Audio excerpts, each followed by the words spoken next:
We're going to dive into the story of the beginning, where we were at, what we had to work with, and how we scaled to where we are today.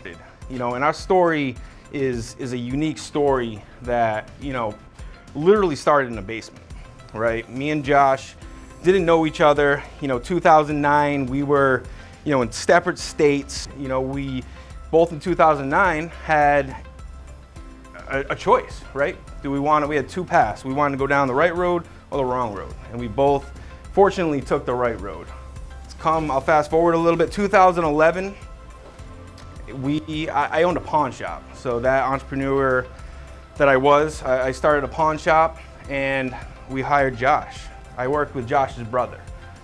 So me and Josh's brother were business partners, and we started a pawn shop in late 2010. So 2011, I met Josh for the first time, right? Josh is a 18-year-old kid at the time, right? Coming in, not really knowing what he wanted to do with his life. I was paying him $272 a week, and he was working his butt off. He's a hustler at heart, and he would just hustle. Our pawn shop, obviously, we would buy stuff and we would resell it. We'd remarket on wherever, Facebook, we'd remarket on eBay, Amazon, and we would just keep flipping inventory.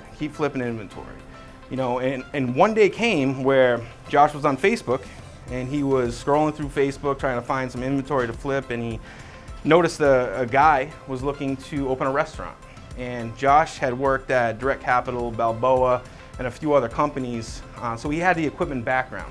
And his big idea was like, look, Will, and he went to his brother and I, and he said, we can do this. We have an opportunity to place this gentleman that's looking to start a restaurant. I know a few options where we can get him financed for this equipment, right? And we were like, I don't know. And we told him, write a business plan. So Josh, the next week he wrote I wish I had it, it was probably a 6-page business plan out of the ins and outs of what he was actually gonna do, how the revenue was gonna be made, what he had to do breaking down with calls. Like, he knew all these statistics.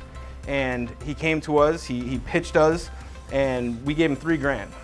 $3,000 to start. So literally we did a loan. We loaned Everlasting Capital $3,000 from the pawn shop, and he had to pay it back. It was like $645 a month for however many months, and that was paid back. But reverse a little bit, literally we put him in the basement.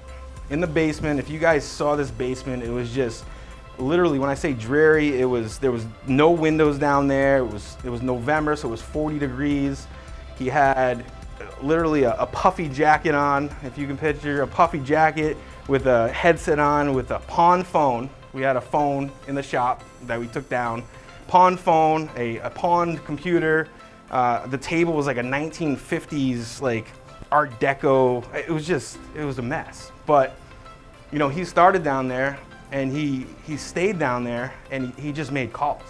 He made calls. He put one foot in front of the other and just started making calls. It was time to just either put up or shut up. And making those 400 phone calls for 3 months, not knowing where it's going to end. And then one day, because it's always the next phone call. No matter what, it's always the next phone call that you make that could be that person on the other end of the line that needs your service, that you can help. You can propel them to the next level in their business. But it was that one phone call that he made that he took him through the process, got that application, got it approved, and eventually, I can remember it like it was yesterday, he ran up the basement stairs, he like running his little feet up the stairs, and he yelled at the top of his lungs, "I funded it!" And that was the first deal that he funded.